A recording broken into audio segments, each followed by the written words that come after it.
हाँ, तो हमें समझना है कि डीएनए की प्रतिकृति बनाना जनन के लिए क्यों आवश्यक है। डीएनए में जनक के आनुवांशिक गुण होते हैं। आनुवांशिक गुण मतलब जो एक पीढ़ी से दूसरे पीढ़ी में गुण लेकर जाता है। जैसे आदमी है तो आदमी का ही गुण लेके जाएगा कि हाँ 2 पैर बनाना है, 2 हाथ बनाना है, तो ये डीएनए के पास होता है। प्रत्येक जीव में डीएनए होता है और डीएनए को पता होता है कि उसका क्या गुण है। हम जिसका डीएनए है उसमें क्या क्या गुण है, कितने पैर है, कितने हाथ है, चमड़ी का रंग कैसा है, इसका संरचना कैसा है, बनावट कैसा, आकार कैसा है, सब पता होता है किसको? डीएनए को। तो डीएनए को सब पता होता है और वो गुण लेके अगला संतान में जाता है। डीएनए में जनक के आनुवंशिक गुण निहित होते हैं जो एक पीढ़ी से दूसरे पीढ़ी में जाते हैं। मतलब हमारे पूर्वज से हमारे में आया, जो हमारे पूर्वज का गुण था, हमारे दादा का, हमारे पापा का, हमारे परदादा का जो भी गुण था वो हम में कहीं ना कहीं आया है। इसी तरह से आप लोग में भी यही डीएनए, जिसका फुल फॉर्म है डायऑक्सी राइबोज न्यूक्लिक एसिड, किसी भी जीव के संतान के संरचना अपनी पीढ़ी की तरह बनाता है। यही डीएनए है। डीएनए की वजह से हम मानव है, तो हमारे पूर्वज भी मानव थे और हम भी मानव हुए, क्योंकि हमारे पूर्वज के डीएनए यानी जो सूचना लेकर आया हमारे पूर्वज का हमारे शरीर में, वो कौन आया? डीएनए। यानी माता पिता का जो डीएनए होता है वो मिलकर हमारे शरीर में भी आया है, इसलिए हम माता पिता की तरह हैं, आदमी हैं। नहीं तो क्या होता, ऐसा होता अगर डीएनए नहीं आता तो पता चले कि आदमी बनाना है तो आदमी का बच्चा कोई बकरा बन जाता। तो ऐसा नहीं होता है, क्योंकि अगर इंसान मतलब आदमी का बच्चा है तो आदमी ही होगा, क्योंकि उसके माता पिता का डीएनए को पता है कि इसके 2 पैर है, 2 हाथ है, तो इसका जो संतान बनेगा उसमें 2 पैर 2 हाथ ही होगा। किसी भी जीव के संतान की संरचना अपने पीढ़ी की तरह ही बनाता है। अलैंगिक जनन की प्रतिकृति में बहुत ज्यादा बदलाव देखने को नहीं मिलता। अलैंगिक जनन मतलब जिसमें केवल एक ही जनक भाग लेता है, उसका संतान ज्यादा में परिवर्तन नहीं आता, रंग रूप में, आकार में ज्यादा परिवर्तन देखने के नहीं मिलेंगे। जैसे अमीबा देखिए, अमीबा अलैंगिक जनन का उदाहरण है। ये टूटकर ठीक अमीबा की तरह ही बनाता है, एकदम शक्ल एक ही जैसा लगभग लगेगा। सारा अमीबा जो देखने में एक ही जैसा लगेगा, वो ज्यादा अंतर नहीं होता। आप गन्ना देखे, गन्ना भी अलैंगिक जनन का उदाहरण है। कायिक प्रबंधन का एग्जाम्पल है आलू वगैरह। तो आप भेद नहीं कर पाएंगे। अगर आलू आपको सामने 10 गो आलू दे देंगे एक ही साइज का और कहेंगे कि हम जो छुए थे वो आलू बताओ, तो आप बताना मुश्किल हो जाएगा, क्योंकि उसका है ना एक ही प्रकार से रंग रूप है, आकार है, पहचानना मुश्किल हो जाएगा। उसी तरह गन्ना का पौधा 10 गो कतारी एक ही जगह आपको एक ही साइज का दे दिया जाए तो उसका रंग रूप से आप नहीं पहचान पाएंगे, क्योंकि उसमें ज्यादा परिवर्तन देखने को नहीं मिलता। लेकिन आप अगर आदमी 10 गो आदमी खड़ा कर दें और कहें कि इधर आओ विशाल, इधर आओ, और फिर आपको 10 आदमी फिर से मिला दें और कहें कि पहचानो विशाल कौन है, तो आप पहचान लेंगे हाँ ये विशाल है कि नहीं, क्योंकि इसमें थोड़ा ज्यादा बदलाव देखने को मिलता है। किसमें? लैंगिक जनन में। लैंगिक जनन में। लेकिन अलैंगिक जनन में ज्यादा बदलाव देखने को नहीं मिलता है, क्योंकि एक ही जनक, अलैंगिक जनन में ज्यादा बदलाव देखने को नहीं मिलता, क्योंकि एक ही जनक का डीएनए उसके संतान में होता है, जबकि लैंगिक जनक के संतान में उसके मादा और नर जनक दोनों का डीएनए होता है। मादा का भी होता है और नर का भी डीएनए होता है बच्चा में, मतलब मानव के बच्चा में। तो उसमें क्या होता है कि एकदम हूबहू माता या पिता जैसा नहीं हो जाता बच्चा, हल्का डिफरेंट होता है, क्योंकि दोनों का डीएनए से मिलकर बना है ना। तो कुछ चीज देखेंगे कि थोड़ा सा माता की पैर चला गया माता की ओर, या आंख चला गया पिता की ओर, या नाक गया है, बोलते नहीं है कि नाक गया है पिता पर। तो क्या होता है कि दोनों का डीएनए से बना है, इसलिए हल्का क्या होता है, बच्चा एकदम माँ की तरह ही नहीं हो जाता, या तो बच्चा एकदम पिता की तरह नहीं हो जाता है। कुछ गुण आपको माता वाला दिखाई पड़ेगा, कुछ गुण पिता वाला दिखाई पड़ेगा, है ना। तो हल्का क्या होता है, डिफरेंट होता है। लैंगिक जनन के संतान में उसके मादा और नर जनक दोनों का डीएनए होता है, अतः बच्चा हूबहू अपने मां पिता की तरह नहीं दिखता है। लैंगिक जनन के संतान अधिक मजबूत होते हैं, मतलब जितना भी लैंगिक जनन होता है ना, उसके संतान में ये क्षमता जाता है, वो ज्यादा मजबूत होते हैं और सक्षम भी होते हैं। कहने का मतलब है कि इनमें विभिन्न परिस्थितियों में रहने की क्षमता हो जाता है, विभिन्न परिस्थितियों में रहने की क्षमता हो जाता है। किसमें? लैंगिक जनन के जीव में। जैसे मान लो, मैंने पहले भी कहा था, मान लो विशाल, विशाल जो है वो उस क्षेत्र में रहने वाला व्यक्ति है, क्योंकि भारत गर्म वाला क्षेत्र। अब इसका शादी कोई ठंडा प्रदेश वाला लड़की के साथ करा दिया जाए, है ना, तो इसकी जो पत्नी आएगी वो कहेगी बाप रे कहां गर्मी में आगे नहीं रह पाएंगे, तुरंत भागेगी मायके, है ना। अब विशाल जाएगा ठंडा वाला प्रदेश में, कहेगा ये कौन ठंडा में आ गए हैं, है ना, कुछ दिन रहेगा तुरंत भागेगा वहां से, है ना, तो दोनों नहीं रह पाएंगे। लेकिन इसका जो बच्चा होगा वो मल्टी टैलेंटेड होगा, ठंडा में रह लेगा, गर्मी भी रह लेगा, तो इसमें ज्यादा क्षमता है ना परिस्थिति से लड़ने का, है। तो यही होता, लैंगिक जनन का फायदा ये है। तो लैंगिक जनन के संतान अधिक मजबूत और सक्षम होते हैं, क्योंकि इनमें विभिन्न परिस्थितियों में रहने की क्षमता और रोग से लड़ने की भी क्षमता ज्यादा हो जाता है, ठीक है। तो अलैंगिक जनन में एक ही डीएनए होता है, कोई बीमारी आया तो पूरा प्रजाति साफ हो जाएगा एक के बार में। अलैंगिक जनन का कोई जीव है तो जल्दी समाप्त नहीं होगा, क्योंकि उसमें तरह तरह के गुण हैं, एक गुण नहीं सक्सेस हो पा रहा है तो दूसरा गुण उससे लड़ने का क्षमता है, इस तरह से वो बच पाता है। तथा नई प्रजाति रोग से लड़ने की क्षमता भी अधिक होते हैं, तथा नई प्रजाति भी विकसित करने की क्षमता होती है। नई प्रजाति मतलब धीरे धीरे जैसे बदलाव होते गया, क्योंकि लैंगिक जनन में ज्यादा बदलाव होता है ना, अलैंगिक में तो होता नहीं है। लैंगिक जनन जैसे आप क्या अपने माता या पिता की तरफ पूरी तरह से दिखते हैं? नहीं, हो सकता है आपका बच्चा थोड़ा और डिफरेंट हो, आपका बच्चा और थोड़ा डिफरेंट हो, उसका बच्चा थोड़ा और डिफरेंट हो, थोड़ा और डिफरेंट हो, थोड़ा, और इस तरह करते करते बहुत ज्यादा डिफरेंट हो जाएगा और मानव से कोई नया जीव बन जाएगा। जैसे कहा जाता है कि हमारे पूर्वज क्या थे? बंदर थे, है ना, तो बंदर से शकल मिलता जुलता है, लेकिन हम लोग नई प्रजाति, बंदर अलग प्रजाति है। प्रजाति मतलब जैसे हम एक प्रजाति मतलब नर और मादा एक प्रजाति कहलाता है, बकरा बकरी एक प्रजाति कहलाता है। इसी प्रकार से गाय बैल एक प्रजाति हो गया, तो अलग अलग प्रजाति मतलब जोड़ा, अलग अलग लिंग का जोड़ा एक प्रजाति कहलाता है। तो हो सकता है कि मानव थोड़ा थोड़ा परिवर्तित होकर आगे जब जनरेशन आएगा तो एक नया जीव, एक प्रजाति हो जाएगा, मानव से ही एडवांस होगा, मानव से भी ज्यादा, उस दिमाग पर ऐसे रखेगा और पूरा एकदम उसके सामने कुछ हाईलाइट होने लगे, दिखे लगेगा, है ना, जो सोचेगा वो हाजिर हो जाएगा, इतना एडवांस हो जाएगा, कुछ हो सकता है। कहा जाता है कि आने धीरे धीरे अब जो बच्चों का चूंकि मस्तिष्क तीव्र हो रहा है, वो मस्तिष्क बड़ा होने वाला है आने वाले जनरेशन का, तो एक नया प्रजाति हो जाएगा। हम सब का जो कई पीढ़ी बाद जो बच्चा जन्म लेगा वो बड़ा मस्तिष्क वाला होगा, इंटेलिजेंट होगा, है ना, सुपर फास्ट होगा, एकदम हो सकता है। तो नई प्रजाति भी विकसित करने की क्षमता होता है, किसमें? लैंगिक जनन। अब हम समझते हैं जनन स्वास्थ्य क्या होता है।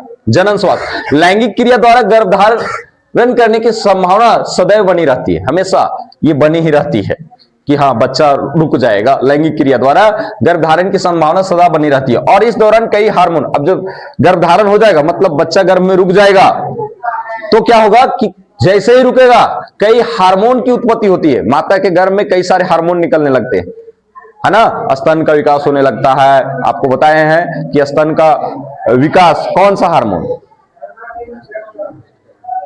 एस्ट्रोजन, है ना, एस्ट्रोजन हार्मोन स्रावित होने लगता है, और भी कई प्रकार के हार्मोन स्रावित होने लगते हैं, जिसके कारण बच्चे को सुरक्षित रखना पड़ता है, जो भ्रूण है उसको सुरक्षित रखना, इसलिए कई हार्मोन स्रावित होते हैं। इस दौरान कई हार्मोन स्रावित होने के कारण से लड़कियां जो, स्त्रियां जो है वो बेचैनी सा महसूस करती है, मतलब जब गर्भधारण होता है तो बेचैन उसको लगता है, उल्टियां आती है, तो कई प्रकार की समस्या से ग्रसित हो जाती है। एवं पोषक खाद्य पदार्थ की आवश्यकता होती है, बहुत ज्यादा अच्छा भोजन लेने की जरूरत होती है, क्योंकि बच्चा को भी भोजन देना है ना, तो एनर्जेटिक फूड चाहिए। तो अधिक गर्भधारण के लिए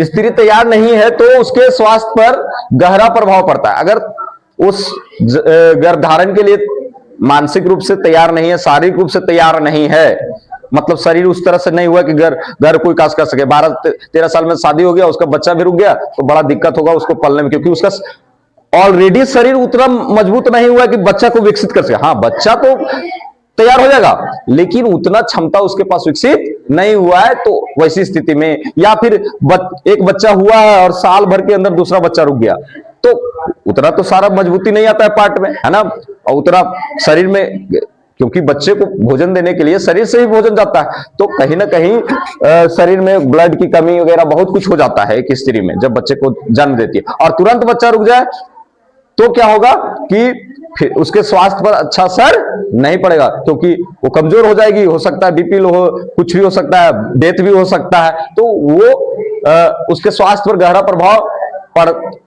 प्रभाव पड़ता है। अतः गर्भधारण को रोककर उसके स्वास्थ्य को बनाए रखना क्या कहलाता है? जनन स्वास्थ्य। इसलिए गर्भधारण जब भी होना चाहिए तो कम से कम 2-3 साल का इंटरवल होना चाहिए, एक बच्चे के बाद कम से कम दूसरा बच्चा जो हो 2.5-3 साल पर हो तो ठीक होता है। तो ये है जनन स्वास्थ्य, मतलब जनन को रोककर उसके जनन स्वास्थ्य को ठीक रखना। जब अगर गर्भधारण के लिए तैयार नहीं है उस समय गर्भधारण नहीं होना चाहिए। जब पूरी तरह से शारीरिक रूप से मानसिक रूप से ठीक हो जाए, स्वस्थ हो, गर्भधारण के लिए तैयार हो, तभी गर्भधारण का प्लानिंग करना चाहिए।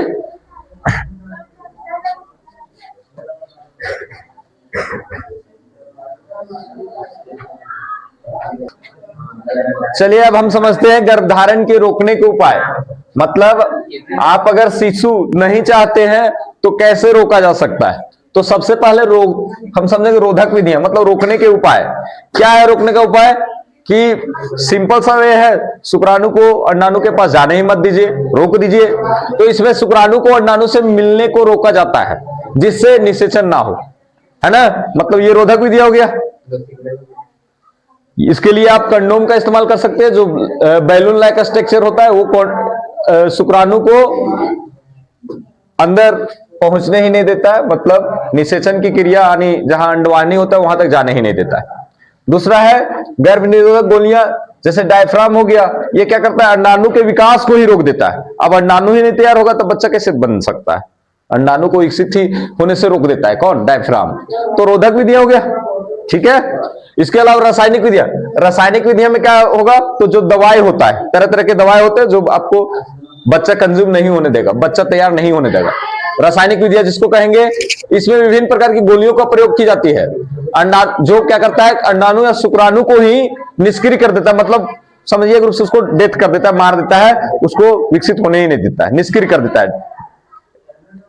इसमें मुख्य गोली, योनि गोली का प्रयोग होता है। दोनों प्रकार की गोली का प्रयोग होता है, मुख्य गोली और ये योनि गोली। ये मुख्य गोली या योनि गोली दोनों प्रयोग कर सकते हैं रासायनिक विद्या में। ये यौन संबंध के बाद भी प्रयोग किया जा सकता है और पहले भी। कुछ ऐसे होते हैं जो पहले और कुछ बाद। जैसे कुछ गोलियां हैं अनवांटेड 72 फेमस मार्केट में, सब ज्यादा प्रयोग नहीं करना चाहिए। शल्य विधियां माने शल्य मतलब चिकित्सक विधियां। इसमें क्या किया जा सकता है? पुरुष नसबंदी, पुरुष के जो शुक्रवाहिनी होता है उसको बांध दो, तो शुक्रवाहिनी होकर ही ना शुक्राणु आगे बढ़ता है, तो शुक्राणु आगे बढ़ेगा ही नहीं, तो पुरुष नसबंदी कर दो। पुरुष नसबंदी मतलब पुरुष का जो शुक्रवाहिनी है उसी को बांध दिया जाता है, जिसको बोलते हैं वास्केटोमी। याद रखेंगे, पुरुष नसबंदी को क्या कहता है? वास्केटोमी कहा जाता है, याद रखेंगे इसको ऑब्जेक्टिव के लिए। और स्त्री नसबंदी को ट्यूबेक्टोमी। इसमें क्या किया जाता है? इसको अंडवाहिनी को ही बांध दिया जाता है, तो अंडा विकसित होकर अंडवाहिनी में जाएगा कैसे? तो ये दो काम कर सकते हैं, मतलब चिकित्सीय विधिया हो गया। एक चौथा और मोस्ट इंपोर्टेंट विधिया है अंतःगर्भ निरोधक विधिया। अंत मतलब अंदर। अंदर क्या किया जाता है? महिलाओं के गर्भाशय में, गर्भाशय आप जान रहे हैं जहां बच्चा पलता है, वहां क्या किया जाता है? इसमें चिकित्सक द्वारा मतलब डॉक्टर द्वारा कॉपर टी का रोपण कर दिया जाता है, मतलब कॉपर टी वहां डाल दिया जाता है। कॉपर टी, ये टी आकार का होता है कॉपर टी, ऐसा यहां पर तांबा, इसमें तांबा के वायर लगे होते हैं, तो इसको फिट कर देता है गर्भाशय में। अब जानते हैं यहाँ गर्भाशय होता है, इससे यहाँ दोनों साइड अंडवाहिनी होता है, तो यहां फिट कर दिया जाता है। तो क्या होता है ना, ये जैसे ही यहाँ शुक्राणु पहुंचता है तो ये कॉपर होने की वजह से उसको मतलब निष्क्रिय कर देता है। तो गर्भाशय में कॉपर टी का इस्तेमाल करके यानी रोपण करके, मतलब वहां स्थित करके इसके अंदर कर दिया जाता है। इसमें चिकित्सक द्वारा कॉपर टी का रोपण गर्भाशय के अंदर कर दिया जाता है, जो शुक्राणु को क्या कर देता है? निष्क्रिय कर देता है, तो बच्चा तैयार होगा ही नहीं। तो ये अंतःगर्भधारण विधिया हुआ। इसके अलावा भी अन्य विधियां जो आपको बताए, 1 to 7 डे पीरियड के स्टार्टिंग और लास्ट पीरियड आने से मतलब 21 से 28वां दिन, ये सेफ पीरियड, लेकिन 100% सेफ नहीं कहा जा सकता, इसमें भी डाउट होता है। तो एक ये विधि हो गया, ये अस्थायी विधि कहेंगे इसको, अस्थायी विधि, यानी इसमें रिक्स भी है। अब हम समझेंगे कि कुछ इसी से संबंधित रोग जो होता है, एड्स एक खतरनाक और लाइलाज बीमारी है, इसका इलाज अभी तक पूर्णतः नहीं मिल पाया है। और ये कैसे होता है, तो एक विषाणु से होता है। विषाणु, यह विषाणु जनित रोग है जो गलत यौन संबंध या एड्स संक्रमित, जिसको या तो मतलब एड्स हो गया है गलत यौन संबंध से, और उस व्यक्ति जिसको एड्स हुआ है उसका किसी प्रकार से हम उसके खून से, रक्त से संक्रमित अगर हो जाते हैं तो हमें भी हो जाएगा। कैसे कि उसके अगर उसका ब्लड चढ़ा दिया किसी और के बॉडी में, कोई एड्स से संक्रमित व्यक्ति है उसका ब्लड चढ़ा दिए तो एड्स हो जाएगा। या फिर वो जो उसको जो इंजेक्शन लगा है उसी इंजेक्शन से किसी दूसरे को इंजेक्शन दे देंगे तो उसका ब्लड उसमें चला जाएगा तो तुरंत संक्रमित हो जाएगा वो आदमी और उसको भी एड्स हो जाएगा। या फिर जिस ब्लेड से एक आदमी को दाढ़ी बनाया गया उसी ब्लेड से दूसरे आदमी को बना दिया तो भी होने का डर रहता है। अगर संक्रमित आदमी है तो उसका खून ब्लेड में लगा और ब्लेड से आपका कहीं अंग कटा तो उसमें चला जाएगा। तो इसीलिए जब भी सैलून जाए तो नाई को बोले कि नया ब्लेड का प्रयोग ही करे। तो ये जब एड्स रोग हो जाएगा तो क्या होगा, वो आपके प्रतिरक्षी प्रणाली को ही समाप्त कर देता है, मतलब रोग से लड़ने की क्षमता को ही खत्म कर देता है। मतलब आपके शरीर में जाके जो खून में श्वेत रक्त कणिका होते हैं WBC, उसको मारने लगता है। जब उसको मारेगा तो आपको कोई भी रोग होगा तो आप ठीक ही नहीं होइएगा जल्दी से, है ना, और धीरे धीरे कमजोर होकर क्या हो जाएगा, आपका फाइनली डेथ हो जाएगा। तो ये बड़ा खतरनाक रोग है, लाइलाज रोग है और इससे बचना चाहिए। और इसका सबसे बढ़िया तरीका है कि ये जो सेफ्टी है, आप यूज किया हुआ ब्लेड का इस्तेमाल मत कीजिए, है ना। डॉक्टर के पास जाइए तो ध्यान रखिए कि नया नीडल का प्रयोग कर रहा है कि नहीं, है ना। और सबसे पहली बात, गलत यौन संबंध किसी के साथ स्थापित मत कीजिए।